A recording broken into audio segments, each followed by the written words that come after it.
साथियों, आज हम बात करेंगे म्यूचुअल फंड की। साथियों, आपने म्यूचुअल फंड का नाम तो अवश्य सुना हो। साथियों, आज कुछ ऐसे लोग भी हैं जो व्यापार से लाभ तो कमाना चाहते हैं, लेकिन बड़ी-बड़ी कंपनियों के शेयर्स की खरीद बिक्री,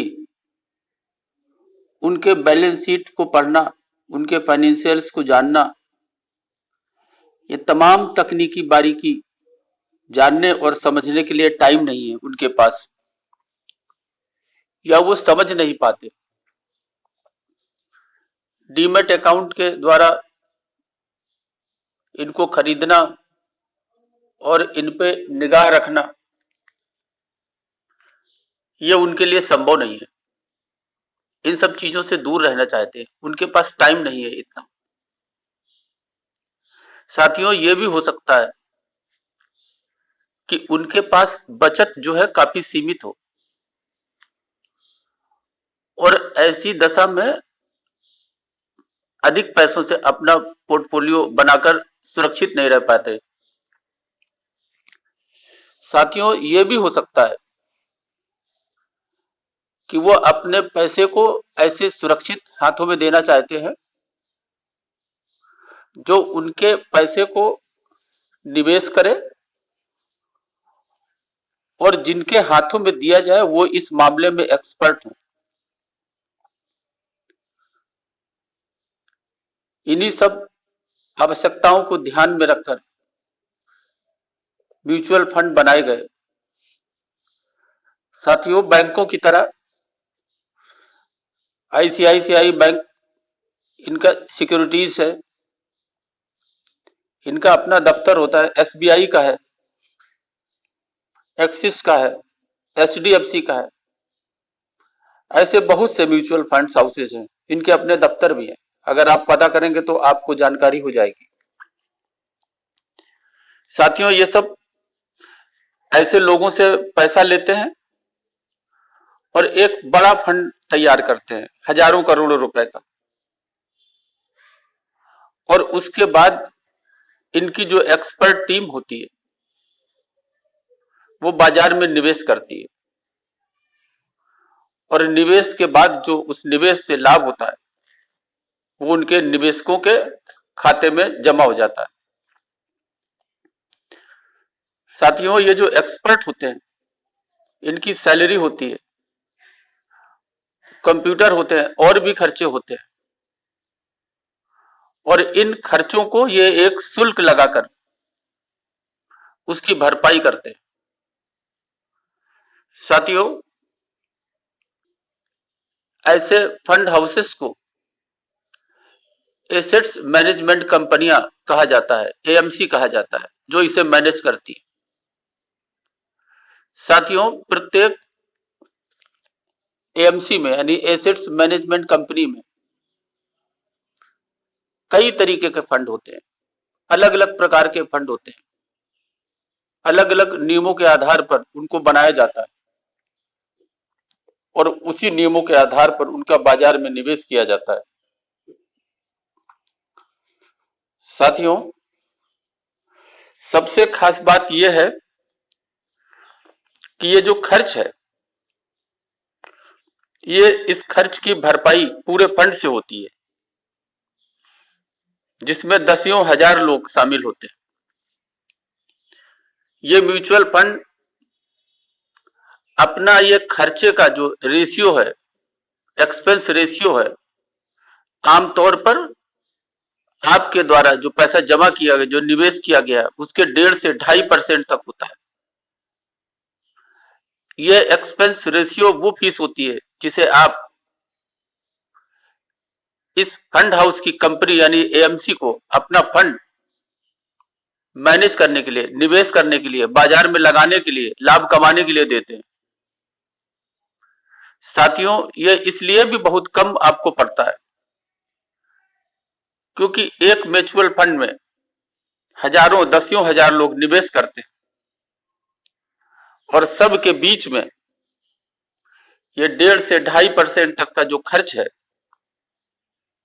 इसके हिसाब से सबके बीच में ये खर्च बढ़ जाता है। तो साथियों, आपको थोड़े से खर्च में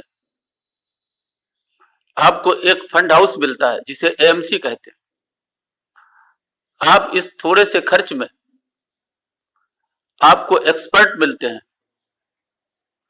और आप इस थोड़े से खर्च में उस समूह में शामिल हो जाते हैं जो एक निश्चित उद्देश्य के लिए होता है।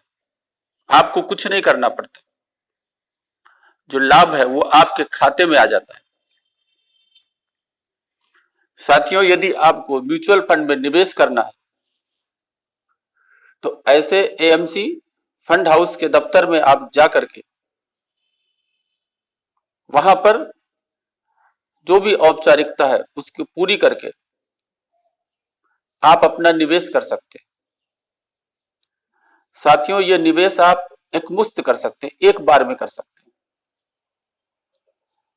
और यदि आपके पास एक बार में निवेश करने का पैसा नहीं है तो आप इसमें सिप कर सकते हैं, अर्थात हर महीने थोड़ी थोड़ी धनराशि आप जमा करते रहें। जैसे अगर उसमें न्यूनतम 500 रुपया है तो आप हर माह 500 रुपया निवेश कर सकते हैं। साथियों, इस प्रकार से आप एक छोटी धनराशि से व्यावसायिक लाभ उठा सकते हैं। साथियों, इसमें घबराने की जरूरत नहीं है कि आपका पैसा डूब जाएगा, कोई ले जाएगा। इसमें पूरी पारदर्शिता होती है।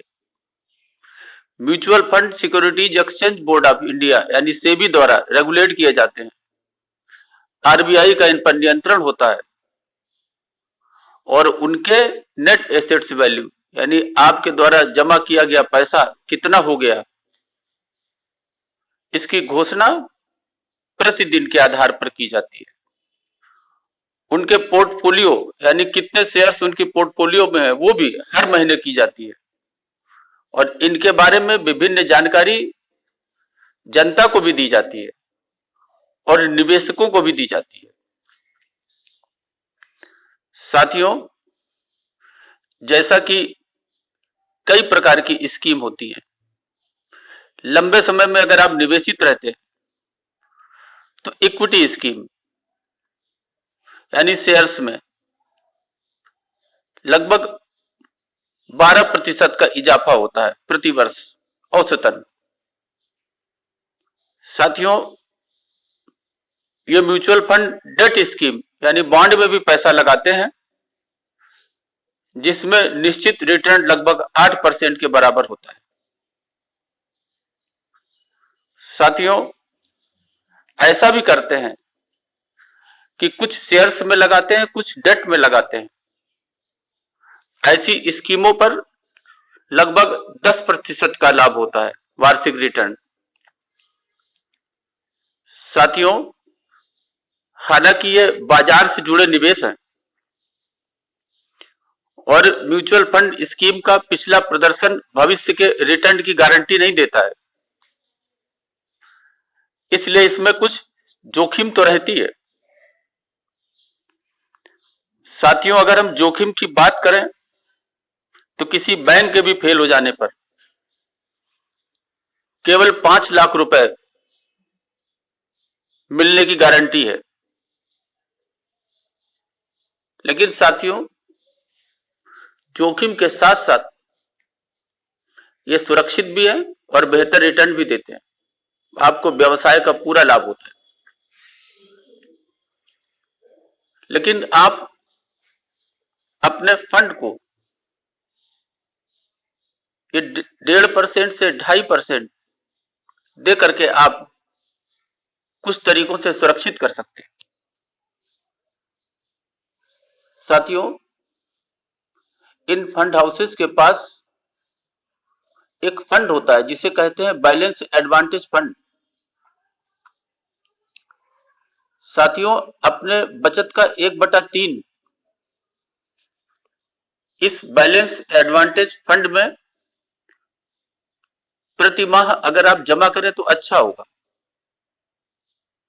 इस कैटेगरी की एक खास बात है, इसमें मौजूदा बाजार स्थितियों के आधार पर इक्विटी यानी शेयर्स और फिक्स्ड इनकम यानी बॉन्ड, इनके बीच जो निवेश है उसको घटाया बढ़ाया जा सकता है। जब बाजार में शेयरों का भाव जरूरत से ज्यादा होता है तो ये फंड हाउसेस बॉन्ड में अधिक पैसा लगाते हैं, जहां से उन्हें निश्चित आमदनी होती है। वहीं जब भाव लुढ़क जाते हैं तो ये बॉन्ड से पैसा निकालकर शेयरों में निवेश करते हैं ताकि भविष्य में ज्यादा लाभ हो। और इन स्कीमों के पोर्टफोलियो में इक्विटी वाला हिस्सा यानी शेयर्स वाला हिस्सा आमतौर पर 30% से 80% के बीच होता है। वैसे कुछ फंड इस सीमा को पार भी कर जाते हैं। साथियों, दूसरा प्रकार है फंड का large and mid cap fund. साथियों, जो भारी भरकम कंपनियां हैं इनको लार्ज कैप कंपनी कहते हैं, और जो मध्यम श्रेणी की कंपनियां हैं उनको मिड कैप कंपनी कहते हैं।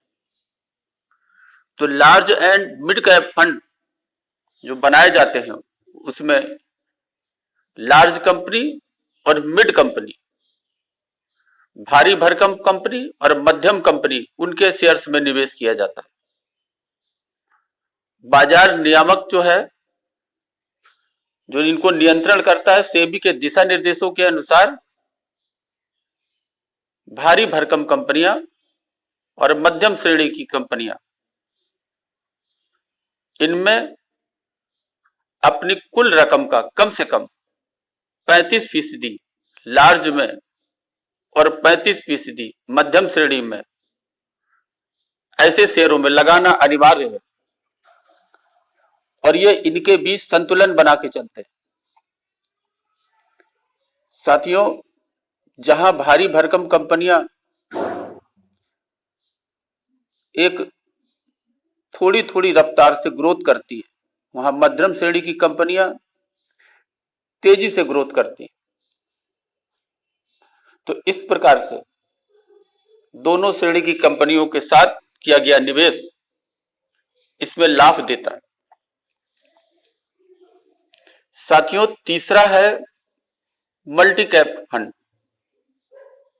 जैसा कि नाम से जानते हैं आप, इसमें लार्ज कैप की कंपनियां, मिड कैप की कंपनियां और छोटी कंपनियां।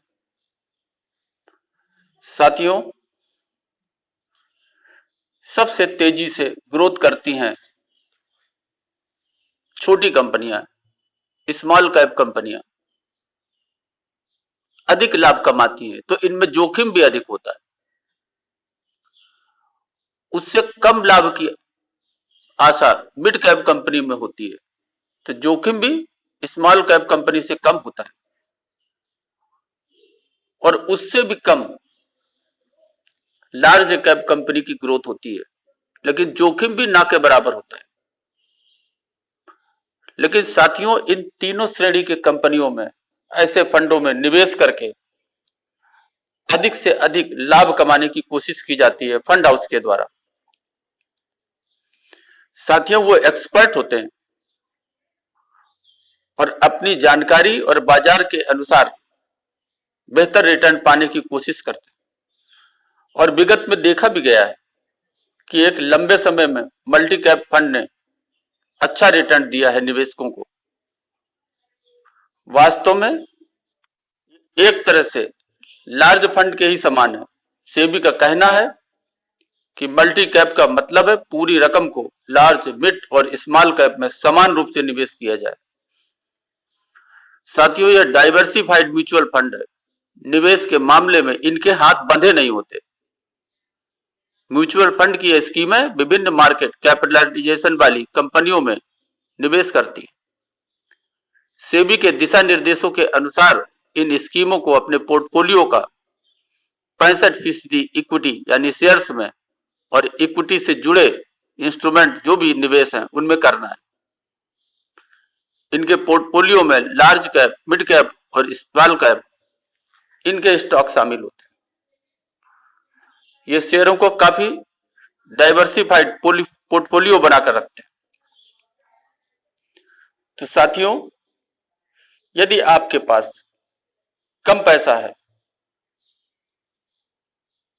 तो आप अगर अपने पैसे को सुरक्षित हाथों में देना चाहते हैं तो सिस्टम इन्वेस्टमेंट प्लान यानी सिप के आधार पर प्रति माह की अपने निवेश की बचत जो है उसको 3 हिस्से में बांटे। एक हिस्सा बैलेंस एडवांटेज फंड में, दूसरा हिस्सा large and mid cap fund में और तीसरा हिस्सा मल्टी कैप फंड में। इस प्रकार आप हर महीने एक निश्चित रकम इन फंड्स में जमा करें, आपका जोखिम भी कम हो जाएगा, आपको एक्सपर्टीज भी मिलेगी, खर्च भी कम होगा, पढ़ना भी नहीं पड़ेगा और इस कम जोखिम से आप व्यापार का पूरा लाभ उठा सकते हैं। अगर आप इस तरह का लाभ उठाना चाहते हैं तो आप किसी भी फंड हाउसेस के कार्यालय में जाएं, पता करें उसे और जा करके अपना निवेश आज से ही शुरू कर दें। साथियों, आपको बैंक और पोस्ट ऑफिस से कहीं अधिक रिटर्न मिलेगा। हो सकता है ये 1.5 से 2 गुना भी हो सकता है। तो साथियों, अभी के लिए बस इतना ही। धन्यवाद।